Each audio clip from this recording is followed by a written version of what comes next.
네, 할렐루야. 네, 제가 누군지 아시죠? 너무 오랜만에 본당 강단에 섰습니다. 서울역 사랑 나눔부 그렇게 사역하다가 또 교회의 사랑으로 또 은혜로 사회복지법인 햇세들을 이렇게 세워주셔서 사무국장으로 이렇게 섬기다 보니까 거의 매일같이 뛰어다니고 설교하고 하지만 본당에 잘 서지를 못했습니다. 오랜만에 서다 보니까 다리가 떨리는데 제가 떨고 있습니까? 여러분 기도 많이 하시면서 예배 드리시면 좋겠습니다. 오늘 서로 인사 한번 했으면 좋겠습니다. 은혜 많이 받으세요. 또 한 번 더 인사하실 때 나가실 때 빵 많이 사갑시다.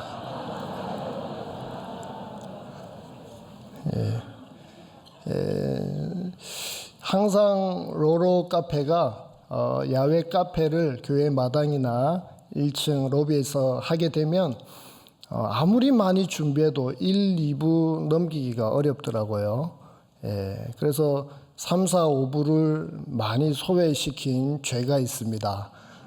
그래서 오늘은 전략적으로 이제 오픈 축제로 마지막이다 보니까 오늘은 3, 4, 5부만 겨냥하자. 1, 2부 성도님들에게 욕을 먹더라도 그동안 많이 은혜를 누리셨으니까 3, 4, 5부에 판매를 하자고 했는데 여러분 잘했나요? 많이 사랑해 주셔서 너무 감사합니다. 오늘 예수님의 순환기사에 대한 내용입니다. 이 순환기사를 마태, 마가, 누가복음과 요한복음은 완전히 다르게 드러내고 있습니다. 마태, 마가, 누가 공관복음이죠.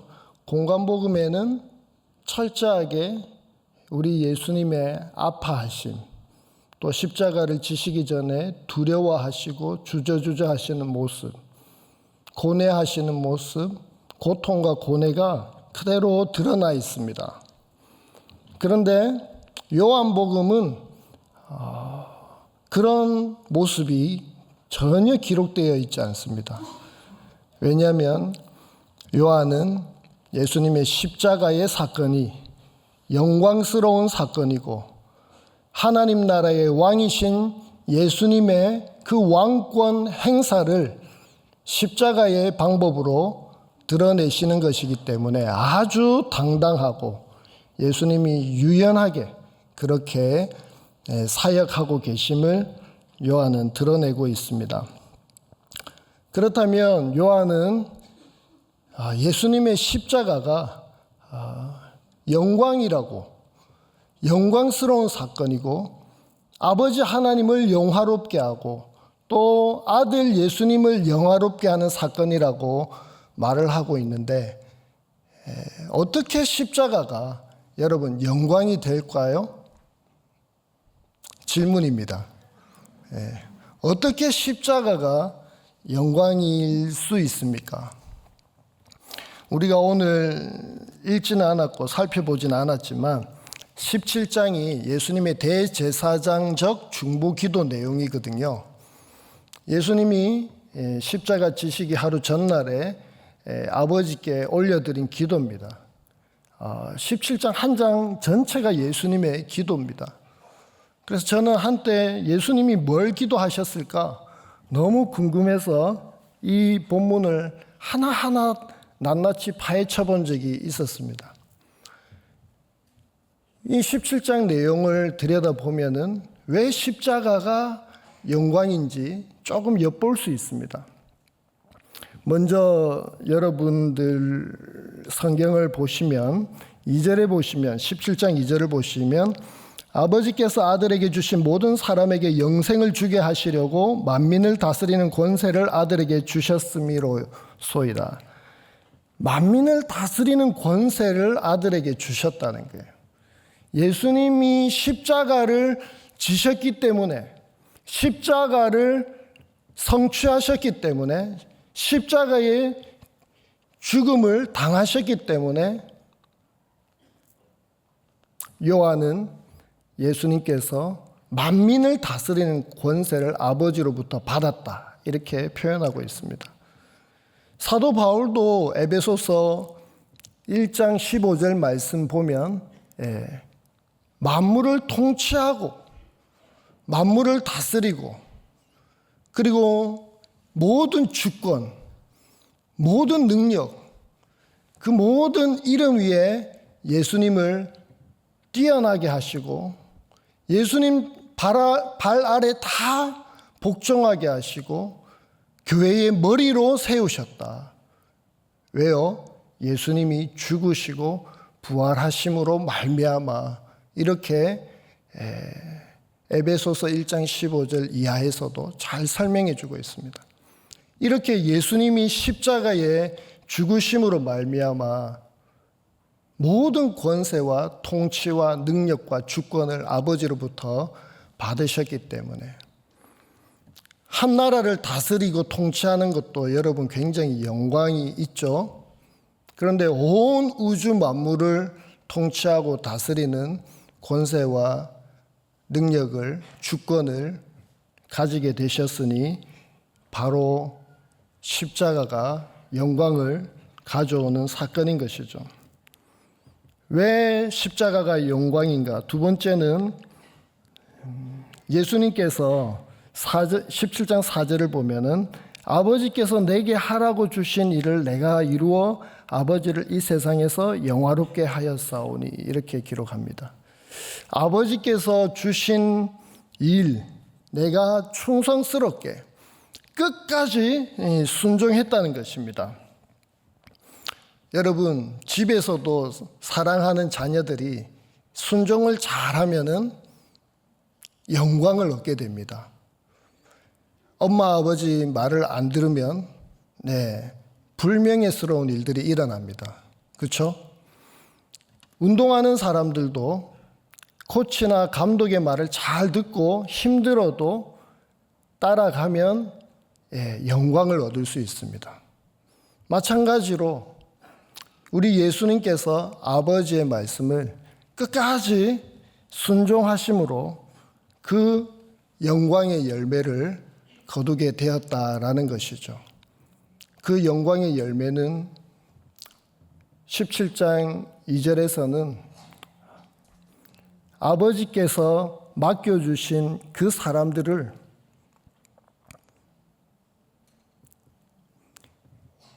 다 구원을 얻게 했다라는 그러한 내용으로 말씀을 합니다. 끝까지 순종했기 때문에 아버지께서 맡겨주신 양들을 다 하나님의 자녀가 되게 아버지께 나아가도록 했다는 것이죠. 이렇게 순종도 영광을 가져오는 사건이라는 것이죠. 십자가. 그리고 십자가는 온전한 연합을 이루게 하기 때문에 영광입니다. 창세전에 아버지께서 삼위 하나님의 온전한 연합을 이루고 계셨죠. 그러나 우리의 죄악 때문에 십자가에 죽으셔야 했고, 죽으실 때는 성부 하나님으로부터 외면을 당하시고 버림을 받으셔야 했습니다.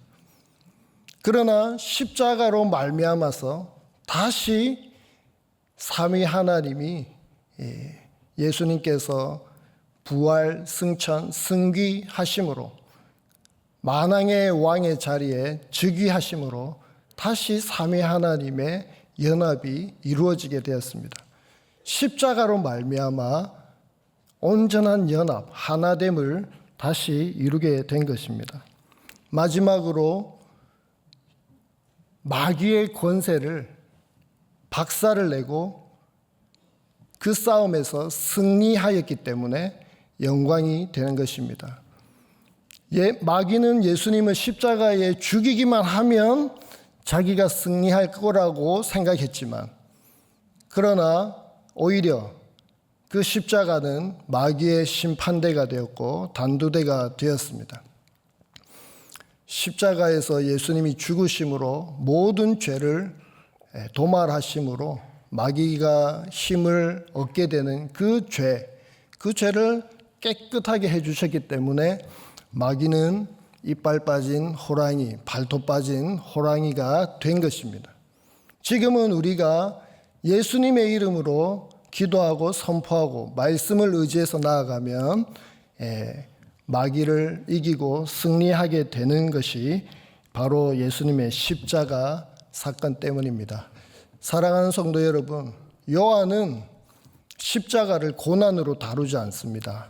십자가 사건을 이렇게 통치, 그리고 순종, 그리고 온전한 연합과 하나됨, 그리고 승리의 관점에서 영광스러운 사건으로 드러내주고 있습니다. 그리고 또 우리가 요한복음 18장에 나오는 순환기사들을 우리가 볼 때에 중요하게 생각해야 되는 것이 십자가가 영광의 사건일 뿐만 아니라 요한은 지금 십자가의 사건을 예수님의 자기 왕권 행사로 당당하게 묘사하고 있다는 사실을 우리가 깨달아야 되는 것입니다. 1절과 2절을 우리 다 같이 한 목소리로 읽어보도록 하겠습니다. 시작.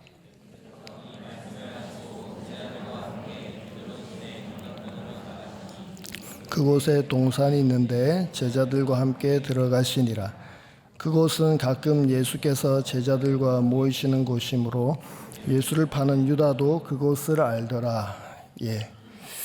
공관복음에서는 예수님이 이 동산, 어느 동산일까요? 감람나무 열매를 짠다는 의미가 있는 무슨 동산? 혼자 할까요? 무슨 동산? 설마 아시는데 그러시죠? 겟세마네 동산이잖아요. 겟세마네 동산에서 예수님이 십자가에 못 박히시기 전날에 이 잔을 내게서 옮겨주십시오. 내 원대로 마옵시고 아버지 뜻대로 하옵소서 하면서 그 동산에서 절규하시고 고뇌하는 모습이 고스란히 담겨져 나옵니다. 공관복음에는요. 근데 요한복음은 굉장히 담담하게 기록하고 있습니다. 예수님이 힘들어하고 절망하고 고뇌하고 두려워하는 모습이 전혀 없습니다. 마치 18장 1절부터 계속 읽어가다 보면은 예수님이 마치 그날을 학수고대하다가 만나게 되는 그날처럼 아주 기다리면서 당당하게 걸어가시는 그런 모습으로 요한은 기록하고 있습니다. 그래서 이 동산에 대해서 요한복음 1장 2절에 보면 굉장히 간단하게 동산에 제자들과 함께 들어가시니라. 그리고 제자들이 모이는 곳이므로 예수를 파는 유다도 그것을 알더라. 이렇게 담백하게 소개하고 있는 것을 봅니다. 예수님의 왕권 행사이기 때문에 십자가를 지시는 그 걸음걸음 과정이 예수님이 그날만을 바라보면서 나아가는 그런 왕권 행사이기 때문에 주저하지 않고 두려워하지 않는 모습으로 요한은 서술해 가고 있습니다. 3절에 보면은 유다가 군대와 대제사장들과 바리새인들에게서 얻은 아랫사람들을 데리고 등과 횃불과 무기를 가지고 그리로 오는지라. 공관복음에는 군대가 등장하지 않습니다. 이 군대는 스페이라라는 단어입니다. 공관복음에는 그냥 대제사장들의 하속들과 그리고 그 무리들이 검과 몽치를 가지고 예수님을 잡으러 왔다. 다 공통적으로 그렇게 말하고 있어요. 그런데 지금 요한복음에서는 군대도 등장하고요. 그리고 군대가 지녔을 것 같은 그렇게 추정이 되는 무기를 가지고 그리로 오는지라 이렇게 표현하고 있습니다. 군대라는 그 스페이라는 단어는 레기온이라는 군단급의 10분의 1입니다. 그러면은 200명에서 600명 정도의 군사력입니다. 예수님을 잡으러 오는 이 군사력이 그냥 하나의 잡범이나 강도나 살인자를 잡으러 오는 수준이 아닙니다. 요한은 뭘 표현하고 싶은 걸까요? 하나님 나라의 왕이신 그 예수님의 그 왕권을 조금 표현하고 싶었던 것 같습니다. 그래서 이렇게 로마 군사를 부르려면은 미리 다 얘기가 돼야 되잖아요. 그렇게 다 과정을 거쳐서 이렇게 예수님을 잡으러 온, 마치 로마 군병이 등장하면 전쟁을 방불케 하잖아요. 그만큼의 큰 사건으로 예수님을 아주 왕권을 드러내는 그런 모습으로 기록하고 있습니다. 그리고 우리가 4절을 보게 되면 대제사장 하속들이 그리고 로마 병사들이 뭐라고 예수님께 말을 하냐면 잡으러 왔을 때 예수님이 너희가 누구를 찾느냐 했을 때 그 사람들이 나사렛 예수라 이렇게 말을 합니다. 그러니까 예수님이 내가 그니라 라고 표현하는 거예요. 예수님이 내가 그니라 했을 때 사람들이 뒤로 나자빠져 버렸습니다. 땅에 엎드려졌습니다. 여러분, 이거는 좀 맞는 얘기인지는 잘 모르겠는데 엘리베이터 타고 가다가 갑자기 담임 목사님이 타셨어요. 그러면 이렇게 놀라지 않습니까? 안 놀라시나요? 저도 가끔씩 그럴 때가 있습니다. 전혀 상상하지 못하다가 목사님 나타나실 때 놀랍니다.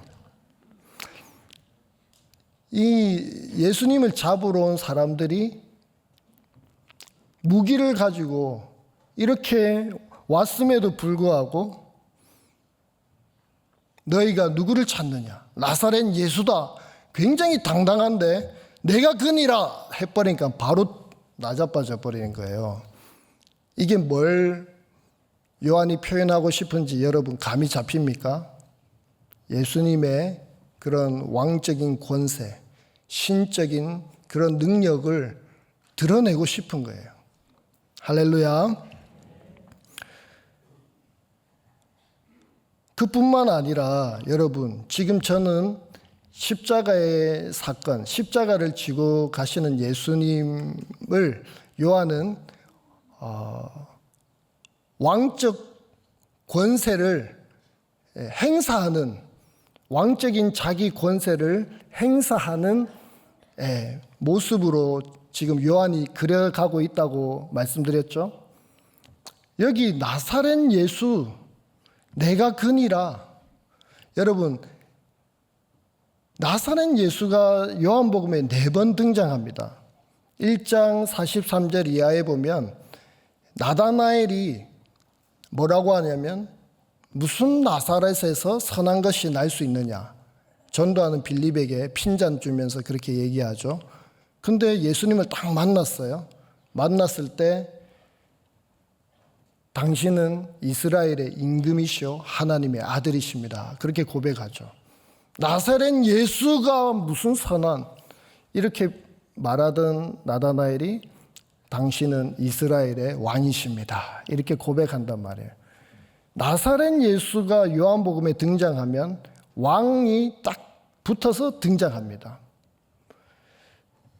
하나 더 예를 든다면 우리가 19장에 보면 19장 19절에 보면 예수님의 십자가 위에 죄패가 달려 있습니다.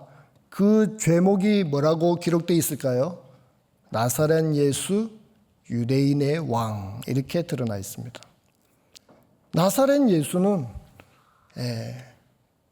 유대인의 왕이고 이스라엘의 임금이고 예수님은 하나님 나라의 참된 아들이시며 왕이시라는 것을 요한은 계속해서 드러내고 있는 것입니다. 여기서 내가 그니라 이 말도 에고 에임이라는 표현인데 여러분들은 많이 들으셨을 거예요. 예흐예 아쉐르 예흐예, 이게 스스로 있는 자라는 뜻이죠. 그 히브리어를 헬라어로 바꾸면 에고 에임이에요. 예수님이 지금 내가 그니라 이 말은 나는 영원 전부터 존재해 있었고 지금도 존재하고 앞으로도 계속 존재하는 존재 그 자체라는 표현인 것이죠. 하나님이라는 뜻입니다. 에고 에임이 뒤에 서술이 붙어 있으면 그 예수님이 어떤 사명을 가지고 오셨는지를 설명을 하지만 여기는 서술부가 없어요. 서술부가 없는 에고 에이미는 예수님이 신이시다라는, 하나님이시다라는 것을 자기 신현의 표현을 그대로 드러내는 것입니다. 나사렛 예수, 내가 그니라. 여기에도 나사렛 예수가 왕으로 드러나 있는 것입니다. 여러분, 지금까지 여러분들에게 제가 좀 나누었던 말씀은 십자가는 요한이 고난으로 기록하고 있지 않습니다. 영광의 사건으로 기록하고 있고 그 십자가 영광을 위해서 예수님께서 왕적인 그 고난과 권세를 드러내는 방식, 십자가는 자기 왕권을 드러내는 방식으로 아주 예수님이 당당하게 처형을 향해서 걸어가고 있다는 것을 제가 말씀드렸습니다. 그러면 예수님께서 이렇게 왕권을 드러내시고 십자가의 영광을 위해서 나아가시는데 그럼 누구를 위해서 이렇게 왕권 행사를 하십니까? 오늘 말씀에 보니까 8절에 보니까 제자들을 위해서 예수님께서 왕권 행사를 하고 계십니다. 십자가에 죽으시는 방식으로. 예수님이 잡으러 온 사람들에게 나를 찾거든 이 사람들이 가는 것은 용납하라 이렇게 말씀하고 있습니다. 예수님이 십자가에 못 박히기 위해서 결박당하시고 다리도 여러분 배너를 보면 찾고의 차이죠. 네, 걸어갈 수는 있어요. 그렇게 다리에 착고가 차이고 손에 결박을 당하면서 십자가의 방법이죠. 십자가의 방식입니다. 그 방식으로 예수님께서 왕권을 행사하시면서 제자들을 가도록 자유를 주시는 예수님의 모습.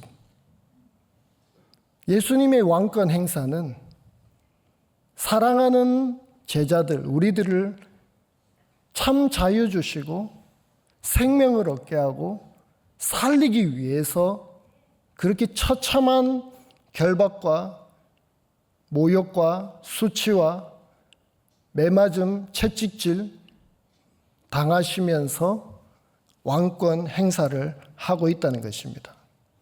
여러분 놀라운 것은 이 사람들이 가는 것은 용납하라. 이 표현이 문장 구조가 똑같은 데가 나오는데 요한복음 11장이에요.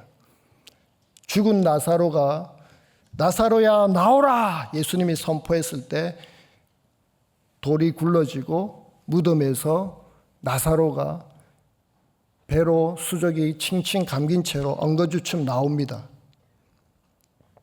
그래서 예수님이 풀어놓아 다니게 하라 이렇게 말씀하셨죠. 풀어놓아 다니게 하라. 그때 나사로에게는요 머리에 수건이 쌓여져 있었다고 표현을 합니다. 그 수건은 예수님이 부활하실 때 바위 무덤 속에서 예수님의 얼굴을 감쌌던 수건을 가리키는 단어, 똑같은 단어거든요. 예수님의 십자가와 죽으심을 예고하는 사건, 죽은 나사로 살아나는 사건, 그 사건을 통해서 풀어놓아 다니게 하라. 죄로 인해서 죽은 나사로와 같은 죽음에 놓여 있는 모든 사람들을 살리시겠다라는 것인데, 오늘 이 표현에서도 이 사람들이 가는 것을 용납하라. 잡으러 온 병사와 대제사장의 하속들에게 제자들은 살려줘라. 나는 잡히고 나는 죽고 나는 포박당하고 결박당하고 나는 희생당하더라도 나를 잡으러 왔으니 제자들은 놓아주어라. 이렇게 말씀하고 있는 것입니다. 예수님의 왕권 행사는요, 우리를 살리시기 위해서 그렇게 나타나고 있다는 사실을 우리가 또 이 시간에 한 번 더 기억하면 좋겠습니다. 그런데 여러분, 그런 철저하게 하나님 말씀에 순종하고, 그리고 철저하게 낮아짐과 죽음과 결박과 그런 희생으로 왕권을 드러내시는 예수님의 모습과 대조되게 베드로는 어떻게 나타나고 있습니까? 요한이 어떻게 베드로를 고발하고 있습니까? 베드로는 칼을 뽑아가지고 대제사장의 친척인 종에게 귀를 잘라버립니다. 말구의 귀를 잘라버렸습니다. 예수님은 철저하게 하나님 말씀에 순종하고요, 자기 생각을 내려놓고요, 희생을 당하고요, 결박을 당하는 방식으로 왕권을 행사하시는데, 베드로는 혈기왕성하고 인간적인 의리를 가지고 자기 힘과 능력으로, 분노로 그렇게 일을 하고 있는 모습을 봅니다. 그래서 예수님께서 칼을 칼집에 꽂으라. 칼을 칼집에 꽂으라. 아버지께서 주신 잔을 내가 마시지 아니하겠느냐. 이렇게 예수님께서 말씀하십니다. 칼을 칼집에 꽂으라고 말씀하십니다. 요한은요, 베드로와 예수님의 대조를 이것뿐만 아니라 또 우리가 읽지는 않았지만 그 뒤에도 나옵니다. 예수님은 그 사랑하는 제자를 위해서 의리를 지키면서 정말 높고 영화로운 그 엄청난 권세를 가지셨지만 십자가에 죽는 방식으로 정말 충성스럽게 제자들을 사랑하면서 처참한 길을 당당하게 걸어가고 계시는데, 베드로는 어떻습니까? 대제사장의 집들에서 또 문 밖에서 나는 예수님을 모릅니다. 나는 예수님의 제자가 아닙니다. 부인하는 거죠. 요한은 더 세밀하게 기록합니다. 공관복음에는 너는 예수님과 함께 있었지 않느냐 이렇게 질문합니다. 그런데 베드로는 공관복음에서는 막 설명도 하고 저주도 하고 맹세도 하면서 나는 예수를 모릅니다 이렇게 얘기하거든요. 그런데 요한복음은 아주 간단해요. 너는 이 사람의 제자가 아니냐 이렇게 물어요. 그런데 베드로가 그 질문에 우크 에이미 이렇게 대답을 해요. 우크 에이미. 예수님은 제자들을 살리기 위해서 왕적인 권세를 십자가로 드러내시면서 에고 에이미 이렇게 선포하시면서 나가시는데, 자기를 위해서 그렇게 죽음으로 나아가시는 예수님을 알아주지도 못하고 자기는 제자가 아닙니다. 그냥 같이 있었던 거 아니냐가 아니고요. 요한은 베드로를 제자가 아니다라고, 너도 예수님의 제자가 아니냐, 이 사람의 제자가 아니냐 했을 때 나는 아닙니다. 나는 아닙니다. 아주 간단하게 예수님이 하신 표현과 똑같은 어법으로 요한은 베드로를 고발하고 있습니다. 베드로는요, 위협적인 순간이 아닙니다. 목숨이 아싸지는 그런 순간이 아닙니다. 요한은 대제사장의 집들에 들어갔습니다. 제자인 줄 압니다. 그래서 제자라고 밝혀도 된다는 내용이에요. 그런데 제자가 아닙니다. 제자가 아닙니다. 자기에게 조금만 불리한 상황이 될까봐, 자기에게 안 좋은 소리가 들릴까봐, 어떻게 될까봐 죽는 상황이 아닌데도 예수님을 부인하고 예수님을 배반하고 자기에게 유리하게 얘기하는 베드로 모습을 봅니다. 사랑하는 성도 여러분, 오랜만에 말씀을 전하면서 다들 걱정하시는 게 설교 길게 하지 말라는 거였습니다. 그래서 이제 마치려고 합니다. 칼을 칼집에 꽂으라고 예수님이 베드로에게 말씀하십니다. 한마디로 말하면 예수님이 십자가를 지러 가시는 것처럼 하늘 권세를 가진 왕권을 가지신 분도 십자가로 생명을 살리듯이 너희들도 십자가를 통과하라는 것입니다. 십자가를 지라는 것입니다. 십자가는 자기의 의를 내려놓고 교만을 내려놓고 겸손하게 말씀에 충성하면서 하나님의 시간의 때를 기다리며 하나님을 의지하고 바라는 그러한 삶인 줄로 믿습니다. 자신의 욕심과 탐심, 정과 욕심이 십자가에 온전히 박혀야, 못 박혀야 반드시 생명을 살릴 수가 있고 열매를 맺을 수 있습니다. 우리가 칼을 칼집 뽑아서 휘두르는 그 순간 온갖 아픔과 고통이 이어진다는 사실을 기억하시고 예수님께서 승리하신 영광을 얻으신 그 십자가의 방식으로 여러분들이 살아가시기를 간절히 바랍니다.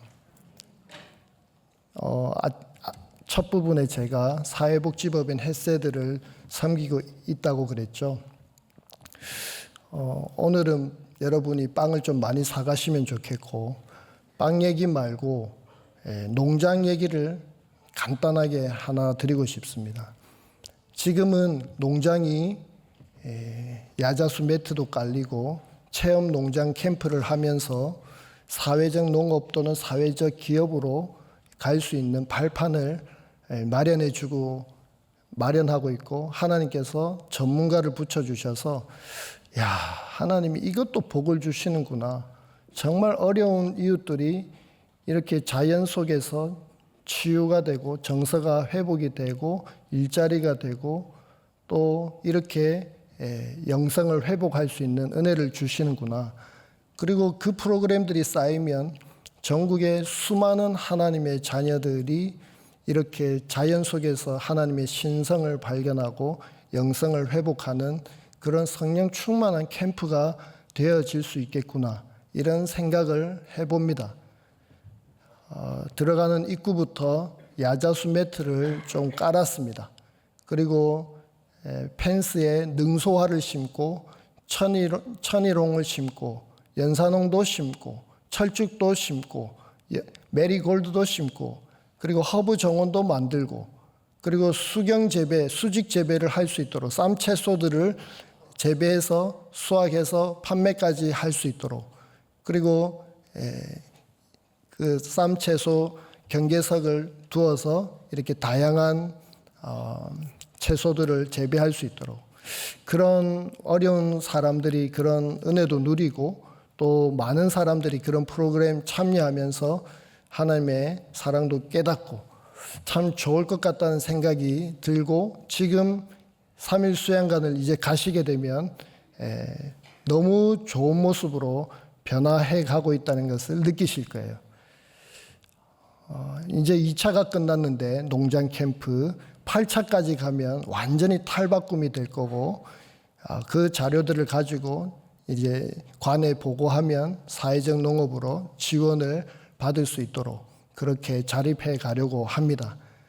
근데 그곳을 개관하기 전에는 3년 전에는 삽질만 계속했습니다.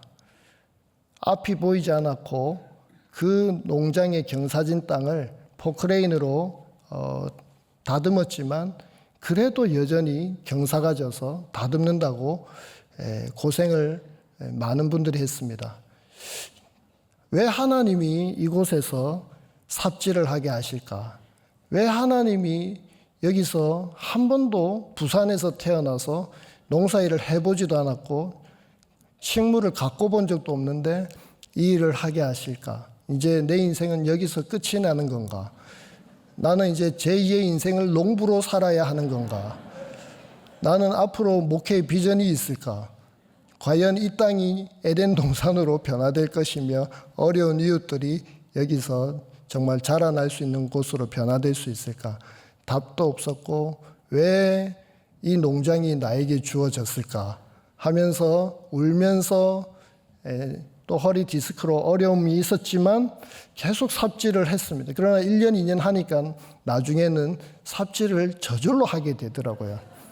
그리고 몸이 건강해지고 꿈이 생기고 조금씩 변화되어 가는 것을 보면서 하나님이 하실 일들이 보이기 시작하더라고요. 제가 그때를 돌이켜 봤습니다. 오늘 말씀을 보면서 과연 그때 화를 내고 내가 이 일을 해야 돼? 칼을 칼집에서 뽑아서 휘둘렀다면 저는 지금의 열매를 누릴 수 없었을 것 같아요. 지금 너무 행복해 하거든요, 식구들이. 그래서 우리 사랑하는 성도님들도 정말 여러 가지 상황 속에 놓여 있고 앞이 보이지 않을 수 있겠지만 정과 욕심을 십자가에 못 박고 예수님의 때를 기다리며 히든타임을 기다리며 주님을 철저하게 신뢰하면서 십자가의 방식으로, 죽음의 방식으로, 섬김의 방식으로, 제물이 되는 방식으로 나아간다면 반드시 여러분들을 통해서 많은 사람들이 예수님을 보게 될 것이고 사랑의 꽃을 피우게 될 것이고 생명이 살아나는 역사가 일어나게 될 줄로 믿습니다. 우리 다 같이 일어나셔서 찬양 부르겠습니다. 이 세상 가장 아름다운 찬양하겠습니다.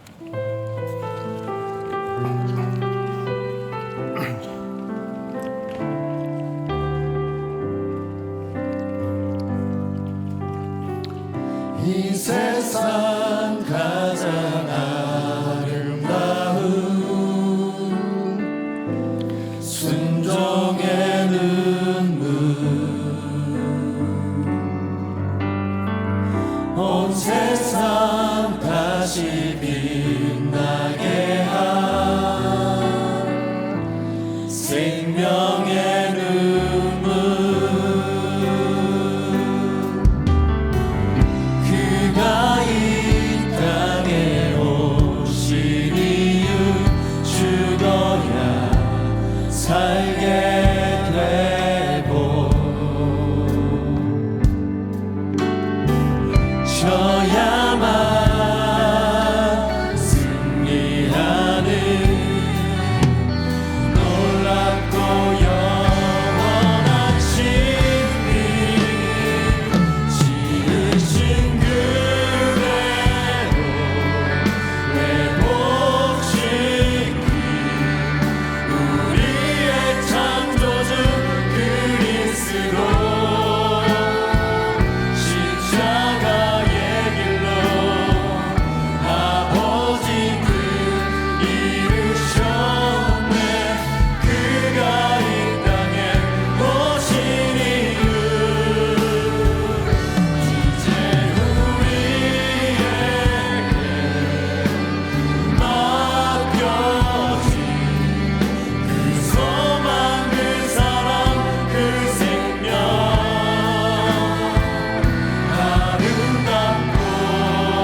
같이 합심해서 기도하겠습니다.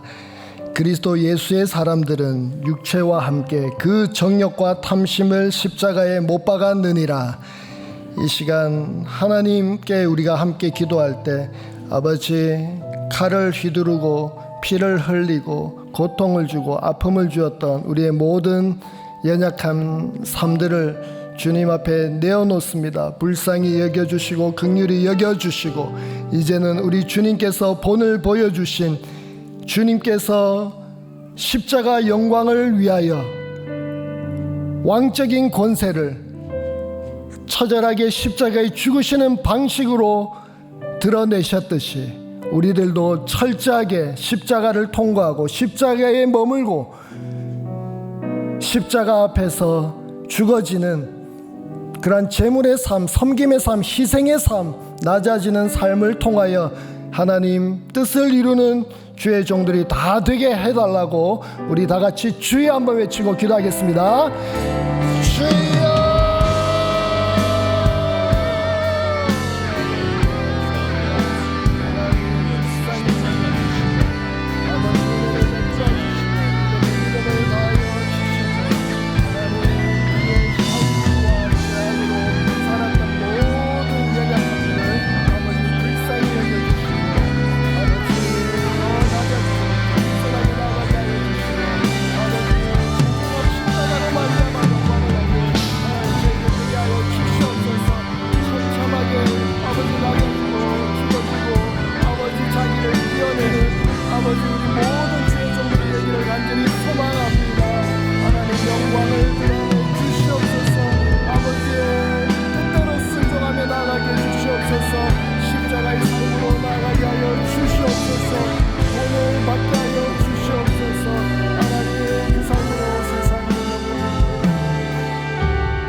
지금은 우리 주 예수 그리스도의 은혜와 아버지 하나님의 크고 놀라우신 사랑하심과 성령의 감화 감동 충만 교통케 하시는 역사가